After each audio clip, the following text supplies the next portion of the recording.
The French Revolution, to many people, was believed to have been a time period when the French people broke out from the tyranny of their king and queen. But the revolution was marked in brutal execution and bloodshed, as King Louis XVI and Marie Antoinette lost their heads on the guillotine. But following their executions, there would be thousands more that occurred inside of France. However, there was a morbid curiosity regarding the graves and bodies of the executed king and queen. Their graves became a tourist attraction following the executions, but both the king and queen had their bodies exhumed, and what was found was remarkable. This is the severed heads of the executed king and queen of France, and as always, to support our channel, please make sure to subscribe.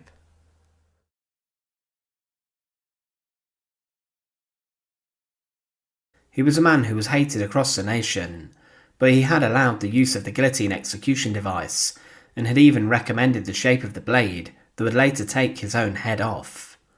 No one knew how the chaos would sweep through France following the king's execution, as the reign of terror kicked in, and 17,000 people were led to guillotines across the country.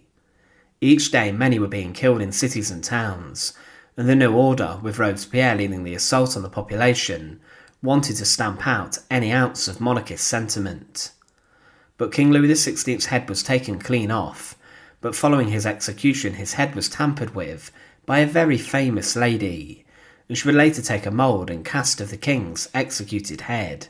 King Louis XVI and his wife Marie Antoinette, the Queen, would throughout their reigns attract a huge amount of criticism and slander. The French people were suffering heavily, and were starving as the price of bread was rising, and the monarchy was spending huge amounts of money on parties, and they were even gambling huge amounts of finances, which could be given to the poor, and could have sorted out some of the problems. But due to the anger across the population, revolution broke out, and the Bastille, the royal prison in Paris, was stormed, and eventually King Louis and his queen and the rest of the royal family were arrested and were placed in prisons. Across Europe, a number of monarchies saw what was happening in France, and they wanted to try and rescue the king and queen, but nothing would ever be successful. Then the question came as to what to do with them. Many in the National Convention believed that exile would be good enough, but others went further, and the king was forced to stand trial, and the monarchy was then abolished. Louis XVI was accused of high treason and committing crimes against France, and on the 15th of January 1793, 721 deputies and members of the Convention voted on his fate. 693 declared that he was a guilty man, and 361 then voted for execution, with the king being condemned to death by one single vote. Following this, the arrangements for the king's execution then took place, and within a week of being condemned, he would be dead. The king's execution would occur on the 21st of January 1793, and he would on that day wake up very early. He was helped to get dressed by his valet and servant who remained with him, and an Irish priest then visited him to hear his final confessions. Louis received his last mass and communion, and he was then advised by his priest that seeing his family would be too difficult and heart-wrenching, so he did not do this. He spoke his final wishes to the priest, and the royal seal was said to go to the Dauphin, and that his wedding ring should go to his wife who was in prison herself. He then met with the commander of the guard, and in the second court of the prison, a green carriage had arrived to take him to his execution. The king climbed in, and he was sat with his priest and 2 guards who sat opposite him, and then the carriage left the Temple prison at 9 a.m. It took over an hour to process the king to the Place de la Révolution, where the guillotine was, and 80,000 soldiers of the National Guard lined the route, with drummers drowning out any support for the king. Cavalry soldiers also took him there and escorted the carriage. There was talk of the king being rescued right up until the end, and one supporter had gathered 300 men in the Rue de Cléry neighbourhood, but they then decided against taking action. The carriage arrived just after 10 a.m, and the Place de la Révolution was hugely crowded, and the king was taken to an area where the scaffold was, and where the guillotine sat on top of. The guillotine would become a symbol of the revolution as it took off so many heads, and as mentioned, Louis himself had given his royal patronage to it, but he would never have guessed it would be this that would take his head off and end his life. Of the proceedings, his confessor wrote of the final hour of the king that the path leading to the scaffold was extremely rough and difficult to pass. The king was obliged to lean on my arm, and from the slowness of which we proceeded, I feared for a moment that his courage may fail. But what to my astonishment, when we arrived at the last step, I felt that he suddenly let go of my arm, and I saw him cross with a firm foot at the breadth of the whole scaffold, silenced by his look alone. 15 or 20 drums were then placed opposite to me, and in a voice so loud that it must have been heard at the Pont Tournay, I heard him pronounce distinctly these memorable words: "I die innocent of all crimes laid to my charge. I pardon those who have occasioned my death, and I pray to God that the blood you are going to shed may never be visited on France." The king was then taken from the carriage and the coach, and he was then approached by the chief executioner Charles Henry Sanson, the man who would execute the king. He was a skilled man and was a royal executioner of Paris, and he went towards the king and asked for the king's hands. The king refused initially to have his hands tied together with rope, but then he consented to a handkerchief being used to secure his hands, and the executioner's men then quickly shaved part of the king's hair, and they then cut the collar of his shirt to make sure nothing could go wrong and get caught in the blade when it fell. This would allow a cleaner cut. After this, the king was then led to the guillotine, and when he was on it, he broke from the executioners and shouted to his subjects that he was innocent. But he was drowned out by an eerie drum roll from the soldiers before his final death sentence was read out, and this meant it was time for the guillotine blade to fall. He was tied to the wooden bench, which was then slid under the guillotine blade, and he was then locked into place. Quickly the executioner then released the blade, and the king's head was taken clean off, and one eyewitness said that the blade did not sever his neck, but instead went through the back of his skull and into his jaw. Following this, the executioner held his head up to the crowd, picking it up from a basket, and the crowds and guards rushed forward to dip their handkerchiefs in the blood of the former king. The executioner Sanson later said of the king's execution that, arriving at the foot of the guillotine, Louis XVI looked for a moment at the instrument of his execution and asked Sanson why the drums had stopped beating. He came forward to speak, but there were shouts to the executioners to get on with their work. As he was strapped down, he exclaimed, "My people, I die innocent." Then turning towards his executioners, Louis XVI declared, "Gentlemen, I am innocent of everything of which I am accused. I hope that my blood may cement the good fortune of the French." The blade fell. It was 10:22 a.m. One of the assistants of Sanson then showed the head of King Louis XVI to the people, whereupon a huge cry of "Vive la nation, vive la République" arose, and an artillery salute rang out, which reached the ears of the imprisoned royal family. Another eyewitness that day would say, "Here are some unknown details. The executioners numbered 4. 2 only performed the execution, the 3rd stayed at the foot of the ladder, and the 4th was on the wagon which was used to convey the king's body to the Madeleine cemetery, and which was waiting a few feet from the scaffold. The executioners wore breeches, coats in the French style as the Revolution had modified it, and 3-cornered hats with enormous tricolor cockades. They executed the king with their hats on, and it was without taking his hat off that Sanson, seizing by the hair the severed head of King Louis XVI, showed it to the people, and for a few moments let the blood from it trickle upon the scaffold. But following the king's execution, Marie Tussaud, or Madame Tussaud, as she is best known, would get hold of the king's head. She was asked to make a death mask or a body cast of the executed king. She did this also for the king's wife Marie Antoinette and other executed French politicians. She cast the head of the king before his body was then thrown into a rough grave.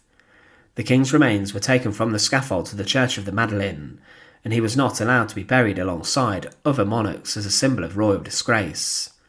But then he was buried in a common grave, but whilst the gravediggers were working, Madame Tussaud held the head of the king and cast a death mask of him. She would often have to sneak into cemeteries to do this, but the head which was then made of the king showed his final look as the blade fell.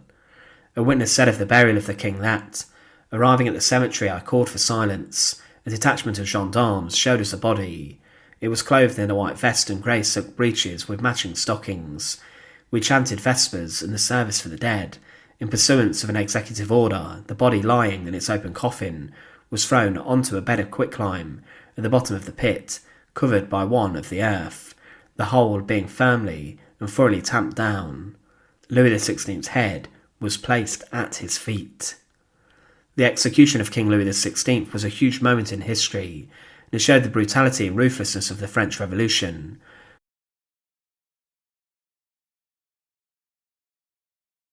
Marie Antoinette was held inside of the conciergerie, which was a prison. She was held inside the same cell for the final 11 weeks of her life, and her imprisonment got worse and tougher, and the guards would treat her with a lot of disdain. Marie was not French, she was an Austrian princess, and in the years before her death she had lived a very wild lifestyle. When she arrived inside of France, she would be queen 4 years later, when her husband Louis XVI succeeded to the throne, but her marriage was not always the happiest, as the pair had different tastes in fashion, food and other ideas. But Marie would continue to spend huge amounts of money inside the royal court, and she would deplete the royal treasury to a huge extent. She became known as Madame Deficit because of this, and she continued to buy the most expensive clothes and gifts for her friends, and she would also gamble away much money at parties. Marie was foolish, and some claimed she had a good heart, as she would adopt some poorer children from the nation, but she was a woman who was an easy target for anger across the nation. The people saw her lavish lifestyle as the price of bread rose, to an extent that people could not afford, which led to people starving. The diamond necklace affair was also a huge scandal, which implicated the Queen, and she was seen as a thief by many because of this. A countess had tricked a cardinal into buying a massively expensive necklace on the Queen's behalf, and many thought that Marie was actually trying to steal this piece of jewellery, and she would not want to actually pay for it. This tarnished her reputation further, but when the revolution broke out, no one would have guessed what would happen to Marie Antoinette within a matter of years. The royal prison, the Bastille, was stormed, and revolutionaries stole weapons and arms from this, and there were huge riots across the nation, and huge demonstrations, including one in which women marched to the gates of the Palace of Versailles and demanded action. But the King and Queen were not officially arrested until June 1791, and then following this they tried to make attempts to flee to Austria, controlled Netherlands, and other lands. But they left this far too late, and it got to the point where they were under too heavy a guard to be broken out of prison. The royal family were then held inside of the temple, and France was declared a republic as the monarchy would abdicate and give up the throne. This was the end of centuries-long monarchy inside of France, and the effects of this are still felt today, centuries on. But then the question came as to what to do with the royal family, and Louis XVI, the king, was then placed on trial, and he would in January 1793 be sentenced to death for treason against the French people, and he would then be allowed to see parts of his family before his execution took place around a week after the death sentence was proclaimed. The king was executed on the guillotine in front of a huge crowd in Paris, and his final moments were shocking, in which he tried to protest his innocence, but he would be drowned out by army drummers before he was swiftly strapped onto a board and was then slid under the guillotine blade. The execution device took his head clean off, but Marie Antoinette was then, following her husband's death, left in prison. She would be moved from the temple to the conciergerie, and months before her death she was moved to a place which became known as the antechamber to the guillotine, as it would become a waiting place where the condemned would be held before their executions. She was imprisoned for 2 months and was then placed on trial, and she was at the time just 37 years old. The Queen was a shadow of her former self, and she had white hair, and her skin was very pale. Her trial was gruelling, and she would have to last 18-hour days. There were a huge amount of accusations levelled against Marie Antoinette, including even incest, and much of this was a falsity, but it showed you what a hated figure she really was. The accusations shocked the court, and Marie did deny these, and she was graceful in her trial. However, her grace did not save her. She would be sentenced to death after being found guilty of high treason on the 16th of October 1793. She was also found guilty of conspiracy against the security of the state and depletion of the national treasury, which was something she could not really deny. But before her execution, Marie Antoinette had most of her white hair cut off and lopped short, due to the fact the executioners did not want it to trouble a clean cut on the guillotine. She would be executed at the Place de la Révolution, and at 12:15 p.m. she would walk onto the scaffold to meet Charles Henry Sanson, the executioner, and his son and assistants. Sanson was the man who took the head of the French king, and the executioner was wearing a black mask, and he could never have imagined that he would now be executing the Queen of France. Marie's final words were actually in response to stepping on the executioner's foot, and she said, "Pardon me, sir, I did not mean to," but she was then strapped to the board, which was slid under the guillotine blade. After a few final checks, the blade was released, and Marie's head was taken clean off. The executioner then retrieved her head from the basket that it fell into, and and he showed it to the baying crowd, and he declared, "Vive la République." After the execution of the Queen, her remains were then gathered up, and they were taken on a short journey, half a mile from the execution site, and were taken into a graveyard behind the Church of the Madeleine. But at the time, the gravediggers, who were tasked with burying the remains of the Queen in a common grave, were having a break as it was lunch, and the Queen's remains were just lying there, whilst the men dispatched to bury her were busy with their lunch. With this, Madame Tussaud, the famous waxwork modeller, would sneak into the graveyard, and she would quickly make a plaster cast and death mask of the head of Marie Antoinette. Madame Tussaud would take many moulds of many executed French figures, including Marie's husband, King Louis XVI, and she would do this at times to escape the wrath of the revolutionaries. But following this, Marie's remains were then thrown into an unmarked grave, and it was possible that in an act of disgrace, her head was thrown into the grave, and it may have then been placed at her feet, like her husband's head was. However, Marie's body would then be exhumed on the 18th of January 1815, and it was identified by a number of different ways, including part of a stocking which was found, and was recorded as she was wearing this on the day of her execution. She was then given a Christian burial, and her royal remains inside of the necropolis of the French kings in the Basilica of Saint Denis were laid to rest. However, the death mask that Madame Tussaud would create would show the Queen in her last seconds, and would show the anguish on her face as the guillotine blade fell. It shows the Queen with her short hair, which had been shaved for her execution, and her lips clasped together and her eyes closed tightly shut, and there are many other marks on her face.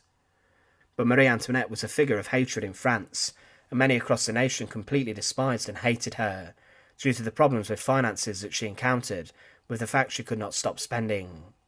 She was a woman who was tragic in her final days, and they were a long departure from the lavish life that she lived. But in front of thousands on the same execution device that took the head of her husband, the French king, Marie Antoinette the Queen lost her head and her life. Everyone who saw it that day would not forget the day they saw the Queen lose her head. Thanks for watching. To support our channel, please make sure to subscribe, and once again, thank you so much for watching.